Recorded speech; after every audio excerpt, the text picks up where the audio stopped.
तो चलिए दोस्तों, आज के इस लेक्चर में हम लोग क्या करने वाले हैं, उत्तर प्रदेश की जो प्रमुख बोलियाँ, जो आप लोगों का वेरी वेरी इंपॉर्टेंट टॉपिक है, जो अभी तक छूटा हुआ था। तो ये आप लोगों को कई सोर्स से पढ़ना पड़ेगा। तो इसलिए मैंने क्या किया है कि बहुत ज़्यादा कई जगह से जो है सोर्स को इकट्ठा करते हुए मैंने क्या किया है, इसको कंबाइंड फॉर्म में एक ही लेक्चर में जितना भी टॉपिक ये यहाँ से है, जितने भी क्वेश्चन यहाँ से आते हैं, मैंने सबके सब कवर कर लिए हैं। ठीक है, तो यहाँ से मैं क्या करने वाला हूँ, सबसे पहले जो है आप लोगों को उत्तर प्रदेश की प्रमुख बोलियाँ बताऊँगा, उसका ठीक है बैकग्राउंड भी बताऊँगा, साथ ही साथ जितनी भी भाषाएँ हैं उनका ऑर्डर क्या है, क्रम क्या है, सब बताऊंगा। बोली भाषा कहते हैं किसे हैं, इसके बारे में सब बताऊंगा। उसके साथ साथ जो है उनको हम लोग याद करने की जो कि उपभाषा है उनके ट्रिक बताऊंगा। ठीक है, क्योंकि इनको थोड़ा याद करना डिफिकल्ट होता है। तो क्या करेंगे, हम लोग इसको ट्रिक से याद कर लेंगे। उसके साथ साथ ही मैंने क्या किया है, जो प्रीवियस ईयर में क्वेश्चन पूछे गए हैं डिफरेंट डिफरेंट सेट्स में, वो भी मैंने लास्ट में रखे हुए हैं। तो इससे होगा क्या, ये सब आप लोगों के बिल्कुल पक्के हो जाएंगे। एक लेक्चर में ही आप लोगों का ये पूरा का पूरा ख़त्म कर दूंगा मैं आज। ठीक है, तो इसे लास्ट तक देखिए। इसमें जो है, चलिए जो दोस्तों, जहाँ से हम लोग अपना लेक्चर स्टार्ट करते हैं, जैसा कि मैंने कहा था, इसको हम लोग जो है ट्रिक के साथ सीखेंगे, क्योंकि ये थोड़ा सा याद करना डिफ़िकल्ट है। तो आप लोगों को क्या करना है, बिल्कुल लास्ट तक जुड़े रहना है। ये क्या करूँगा, मैं लेक्चर को बिल्कुल आसान कर दूँगा। इसके बाद आप लोगों को कोई लेक्चर कहीं से देखना ही नहीं पड़ेगा। पूरा का पूरा टॉपिक मैं यहीं से कवर कर दूँगा। और आप लोगों को करना क्या है, अगर पीडीएफ ठीक है चाहिए तो आप लोग टेलीग्राम से जुड़ जाइए, वहाँ पे आप लोगों को ईज़िली पीडीएफ मिल जाएगी। आप लोगों को करना क्या है, इसे लाइक करना मत भूलिएगा। ये आप लोगों से रिक्वेस्ट है, आप लोग भूल जाते हैं, इसे लाइक करना मत भूलें। ठीक है, लाइक शेयर जरूर करें, कमेंट भी अपनी राय जरूर दें। तो चलिए यहाँ से हम लोग स्टार्ट करते हैं। जैसे हिंदी भाषा, तो हम लोगों को पता है कि हिंदी भाषा है, उसकी बोलियाँ हम लोग जानने वाले हैं। सबसे पहले देखिए भाषा क्या है। तो भाषा हमें पता है किसी चीज़ का एक माध्यम है। माध्यम किस चीज़ का है, मन के भावों को, विचारों को लिख कर, बोल कर, पढ़ कर, ठीक है, प्रकट करना। तो ये हमारा क्या है, एक माध्यम है। तो भाषा क्या होती है, मन के विचारों को लिख कर, बोल कर, पढ़ कर प्रकट करते हैं। ठीक है, इसमें तो यही हमारा क्या है, भाषा है। भाषा एक हमारा माध्यम है, जो क्या है, हमारा संचार का जो है प्राथमिक वाहन भी है। तो भाषा कुछ नहीं है, भाषा हमारा एक माध्यम है। किसी भी चीज़ को कम्युनिकेट करने का, किसी भी चीज़ से हमें बात करना है, कुछ करना है, समझाना है किसी को, तो हमें किस चीज़ की ज़रूरत पड़ती है, वो भाषा की ज़रूरत पड़ती है। भाषा क्या है, हमें एक तरीके का एक माध्यम है केवल। तो देखिए, अब जहाँ की भाषाएं होती हैं, वहीं की भाषाएं क्या करती हैं, उसी की संस्कृत को बताती हैं, उसके व्यक्तित्व को दर्शाती हैं। तो हमें किस कहीं की भाषा कोई भी है, तो उसी से हमें पता चल जाता है कि वहाँ की संस्कृति कैसी है, वहाँ का व्यक्तित्व कैसा है। और दूसरी चीज़, काफ़ी इंपॉर्टेंट चीज़ ये है कि यहाँ पे जो हिंदी भाषा है, हिंदी भाषा में आप लोगों को पता होना चाहिए कि 14 सितंबर 1949 को जो है इसे अपनाया गया था। इस वजह से हम लोग 14 सितंबर जो होता है, 14 सितंबर, उसी को हम लोग हिंदी दिवस के रूप में मनाते हैं। तो हिंदी दिवस मनाया गया 14 सितंबर को। क्यों? क्योंकि हमें पता है कि 14 सितंबर 1949 को इसे अपनाया गया था, इस वजह से हिंदी दिवस के रूप में इसे मनाते हैं। और उसके साथ साथ ही जो विश्व हिंदी दिवस मनाया जाता है, वो 10 जनवरी को मनाया जाता है। तो विश्व हिंदी दिवस जो है थोड़ा सा अलग दिन मनाया जाता है। तो विश्व हिंदी दिवस जो है 10 जनवरी को मनाया जाता है, लेकिन हमारा जो है हिंदी दिवस जो है 14 सितंबर को मनाया जाता है। तो चलिए हम लोग बढ़ते हैं अब आगे। देखिए बोली, बोली क्या होती है, हमें पता है किसी भी छोटे छोटे चीज़ में, छोटे छोटे जगह में, गाँव में, तो छोटे छोटे जो स्थान होते हैं, छोटे छोटे जो क्षेत्र होते हैं, इन जगहों पर जो भाषाएं बोली जाती है, उसे हम लोग क्या कहते हैं, बोली का नाम देते हैं। ठीक है, अब उपभाषा क्या होती है, देखिए बोली क्या होती है, सबसे पहले ये चीज़ जान लेते हैं। बोली में क्या होता है, साहित्य रचनाएं नहीं होती यहाँ, इसमें बोली में कोई भी रचनाएं नहीं की जाती हैं। लेकिन अब देखिए भाषा क्या है, भाषा भाषा का सेकंड नाम जो है विभाषा भी है।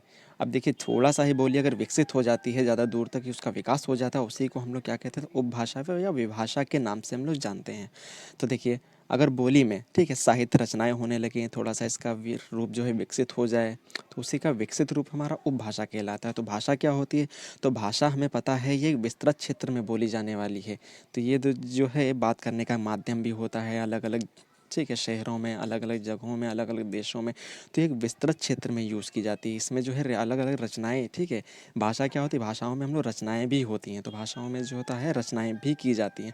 अब देखिए भाषा के बारे में थोड़ा सा हम लोग जान लेते हैं। तो देखिए भाषा भाषा जो है आर्टिकल 343 के 1 में दर्शाई गई हैं। तो संविधान में जो है इसका डिस्क्रिप्शन किस में किया गया है, आर्टिकल 343(1) में किया गया है, जो कि 8वीं सूची में इसको दर्शाया गया है। उस 8वीं सूची में 22 मान्य भाषाएं हैं। कितनी मान्य भाषाएं हैं अभी तक, 22 मान्य भाषा हैं।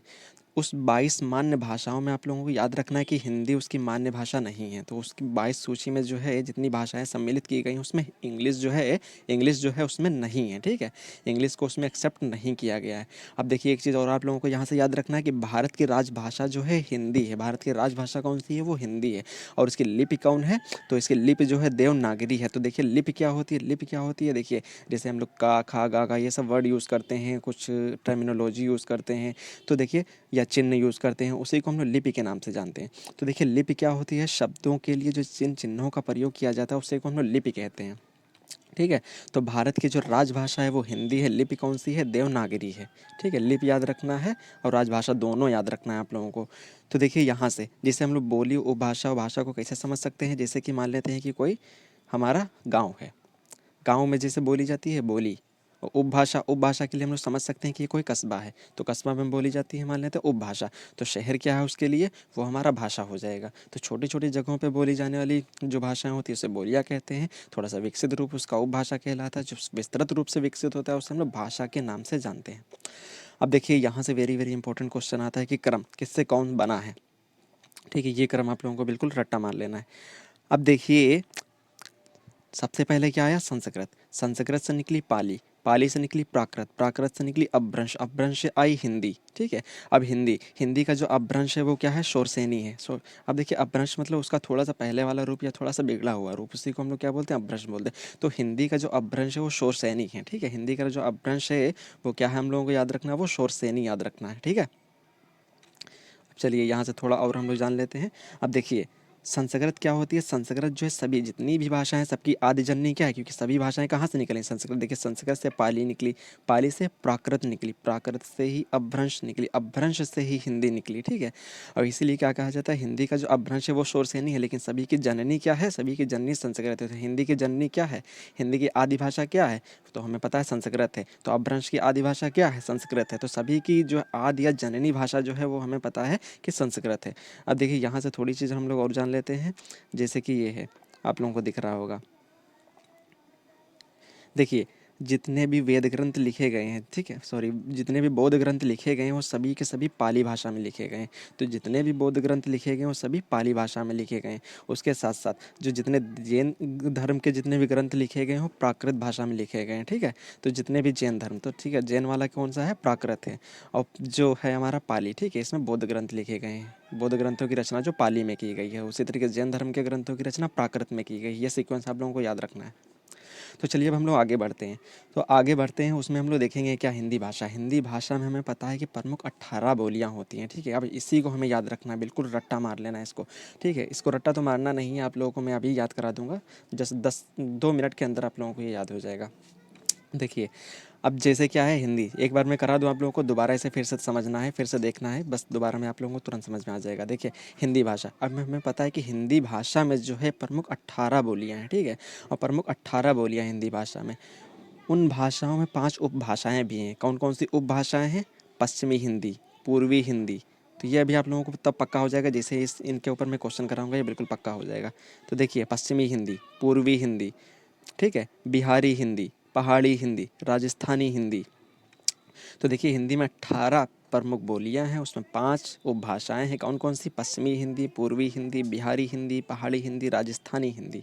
अब देखिए यहाँ से एक क्वेश्चन और बनता है क्या? कि जो है पश्चिमी हिंदी है तो इसका अपभ्रंश क्या है? इन भाषाओं के अपभ्रंश भी पूछ लेते हैं। तो पश्चिमी हिंदी जो उसका अपभ्रंश जो है शोरसेनी है। उसी तरीके से जो पूर्वी हिंदी है उसका अपभ्रंश हमारा पूर्वी हिंदी है। उसी तरीके से जो बिहारी हिंदी है, बिहारी का अपभ्रंश मगधी है। पहाड़ी हिंदी का अपभ्रंश तुम्हारा खस है। उसी तरीके से राजस्थानी हिंदी का शोरसेनी है। तो देखिए हम लोग जो अगर इंडिया का मैप थोड़ा बनाते हैं सही से, कुछ सही से थोड़ा बना लिया जाए, तो हमें पता है क्या? ये पश्चिमी हो जाता है, ये पूर्वी हो जाता है। तो हमें पता है जो पश्चिमी, पश्चिमी और देखिए राजस्थान, तो हमें पता है राजस्थान भी कुछ इधर ही पड़ता है। तो राजस्थान और पश्चिमी हमें दोनों की क्या याद रखना है? शोरसेनी याद रखना है, ठीक है? अब देखिए इसमें जो हम लोग पढ़ते हैं इसके भी हम लोग हमारे 5-5 ये देखिए इनके भी भेद हैं। जैसे पश्चिमी हिंदी है तो पश्चिमी हिंदी के भी 5 भेद हैं। कौन-कौन से हैं? कन्नौजी, ठीक है? पश्चिमी हिंदी में भी इसे बोल सकते हैं इनकी बोलियाँ। तो पश्चिमी हिंदी में कौन-कौन सी बोलियाँ बोली जाती हैं? इनके 5 भेद हैं। कौन-कौन से? कन्नौजी, दूसरी क्या है? ब्रज भाषा, दूसरी क्या है? बांगरू, बांगरू को हरियाणवी के नाम से भी जानते हैं। दूसरी क्या है? बुंदेली, अगली क्या है हमारी? खड़ी बोली, खड़ी बोली को हम लोग कौरवी के नाम से भी जानते हैं। अभी इसकी हम लोग ट्रिक से याद कर लेंगे इसको। तो देखिए इसको हम लोग ट्रिक से कैसे याद कर लें। तो हम लोग जानते हैं क्या कि हिंदी थी, इसकी 18 प्रमुख बोलियाँ थी, उसकी 5 और प्रमुख उपभाषाएँ थी। हर प्रमुख उपभाषाओं के भेद भी हैं या उनकी उनके अंदर भी कुछ बोलियाँ हैं। तो बोलियाँ क्या हैं? पश्चिमी हिंदी में हम लोग जानते हैं कि पश्चिमी हिंदी की 5 प्रमुख बोलियाँ हैं। कौन-कौन सी? कन्नौजी है, ब्रजभाषा है, बांगरू को हरियाणवी भी बोलते हैं, बुंदेली भी। अब ये अगली बुंदेली है, अगली खड़ी बोली, जिसे कोरवी के नाम से भी जानते हैं। अब देखिए ट्रिक कैसे है हमारी। तो ये मैंने जो है कहीं से पाया है, तो इसलिए मैंने आप लोगों के लिए डायरेक्टली यहाँ पे रख दिया है। तो मैंने सोचा कि आप लोगों को याद करने के लिए आसान हो जाएगा, तो ये मुझे डायरेक्टली मिली थी, इसलिए मैंने आप लोगों के लिए यहाँ पे रख दिया है। तो देखिए पश्चिमी कन्नौज में ब्रज बाबू खड़े हैं। तो देखिए पश्चिमी कन्नौज में, तो इससे पश्चिमी से हमें याद हो रहा है कि ये पश्चिमी हिंदी है। ठीक है, कन्नौज बाबू खड़े हैं, तो मतलब ये कन्नौजी है। बाबू का मतलब हो जाएगा पहला वाला, बाबू खड़े हैं मतलब पहला वाला हो जाएगा ब्रज। दूसरा बाबू खड़े हैं, तो उससे हो जाएगा बांगरू। ठीक है, अगले बा से हमारा हो जाएगा बुंदेली। ठीक है, खड़े हैं मतलब खड़ी बोली। तो आप लोगों को पांचों ऐसे याद रखना है। कौन सी? देखो पश्चिमी कन्नौज में मतलब पश्चिमी हिंदी हो गई, ये कन्नौजी हो गई, इसमें ब्रज हो गई। ठीक है, ब्रज बाबू खड़े हैं मतलब ब्रज हो गई, बा से बांगरू हो गया, बाबू खड़े हैं मतलब बुंदेली हो गया, खड़े हैं मतलब खड़ी बोली हो गया। खड़ी बोली को हम लोग कौरवी के नाम से जानते हैं, बांगरू को हरियाणवी के नाम से जाने हैं। दोनों के दोनों ही नाम आप लोगों को याद रखने हैं। ठीक है, अब चलिए हम लोग थोड़ा सा आगे बढ़ते हैं। अब देखिए पूर्वी हिंदी। तो पूर्वी हिंदी के हमारे 3 प्रमुख बोलियाँ हैं। पूर्वी हिंदी में कौन-कौन सी 3 प्रमुख बोलियाँ हैं? कौन-कौन सी हमारी? छत्तीसगढ़ी है, बघेली है, अवधी है। ठीक है, छत्तीसगढ़ी, बघेली और अवधी। अब देखिए इसको कैसे याद कर लिया जाए? तो पूर्व के छत्तीसगढ़ में बाघों की संख्या आधी है। तो पूर्व के छत्तीसगढ़ों में, तो हमें पता चल रहा है कि पूर्व, तो यहाँ से वर्ड जो पूर्व आ रहा है, तो इससे पता चल रहा है कि ये पूर्वी हिंदी है। तो पूर्व के छत्तीसगढ़ में, तो पहली भाषा कौन सी, पहली बोली कौन सी हो गई? छत्तीसगढ़ी। ठीक है, में बाघों की संख्या आधी है, बाघों से हो गया बघेली। ठीक है, बघेली। अब आधी है, आधी से हो गया हमारा अवधि। तो हमें पता है कि छत्तीसगढ़ में बाघ ज़्यादा पाए जाते हैं, तो यहाँ से हो गया क्या? आधी। अब आधी क्या है? आधी से हो गया अवधि। तो यहाँ से देखिए पूर्वी हिंदी के तीनों आप लोगों की बोलियाँ याद हो चुकी, छत्तीसगढ़ी, बघेली, अवधी। चलिए अब आगे हम लोग देखते हैं बिहारी। बिहारी का हम लोग देखे हैं जो अपभ्रंश है वो क्या है हमारा? मगधी है। तो देखिए इसके भी 3 हमारे भेद हैं या 3 प्रमुख बोलियाँ हैं। कौन-कौन सी हैं? मैथिली, मगही, भोजपुरी। तो हमें पता है बिहारी में भोजपुरी बोली जाती है, तो हमें ऐसे ही याद है। तो मैथिली और मगही को याद रखना है। तो कैसे याद रखा जाए? इसको भी हम लोग ट्रिक में याद रख सकते हैं। कैसे? बिहार में मैम भी, तो एक कोई मैम है जो बिहार में है। ठीक है, तो इससे हम लोग याद रखेंगे कि जो मैम है वो बिहार में, तो मतलब बिहार में मैम भी। बिहार में का मतलब है बिहार से याद हो जाएगा कि बिहारी हिंदी। मैम का मतलब मैथिली हो जाएगा। अगले वाला माँ का मतलब जो हो जाएगा मगही हो जाएगा। भी का मतलब तो भोजपुरी, तो आप लोगों को रटाई है, बिहार में बोली जाती है। तो आप लोगों को याद क्या रखना है? मगही और मैथिली। चलिए अगला याद रखते हैं कैसे। अगली जो हमारी है वो हमारी कौन सी है? पहाड़ी। तो देखिए ये पहाड़ी हिंदी, पहाड़ी, इसका अपभ्रंश क्या है हमारा? खस। अब देखिए इसकी भी 3 प्रमुख बोलियाँ हैं। कौन-कौन सी? पहाड़ी हिंदी की नेपाली। तो हमें पता है पहाड़ी इलाका कौन है? ऊपर वाला है। तो ऊपर वाला जो इलाका है वो पहाड़ी है, तो नेपाली हो जाएगा हमारा। तो नेपाली, गढ़वाली, कुमाऊनी। तो कौन-कौन सी हमें याद रखना है? नेपाली, गढ़वाली, कुमाऊनी। अब देखिए इसकी ट्रिक क्या है? पहाड़ पर नेपाली और गढ़वाली। ठीक है, तो हमें कैसे याद रखना है? पहाड़ पर नेपाली और गढ़वाली कमाई करते हैं। क्या करते हैं? कमाई।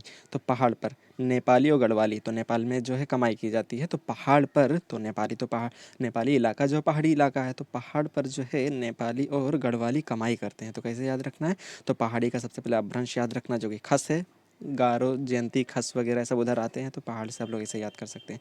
अब देखिए पहाड़ पर नेपाली, तो सबसे पहले पहाड़ पर से हमें याद हो गया कि पहाड़ी है ये। नेपाल से नेपाली हो गया। गढ़वाली, तो गढ़वाली हो गया। कमाई करते हैं, कमाई से आप लोगों को याद रखना है कुमाऊनी। ठीक है, तीनों इनकी उपभाषा याद रखना है। अब देखिए हम लोग आते हैं राजस्थानी के ऊपर। तो राजस्थानी की हमें याद रखना है शोरसेनी, दोनों की, राजस्थानी और पश्चिमी हिंदी दोनों की ही शोरसेनी थी।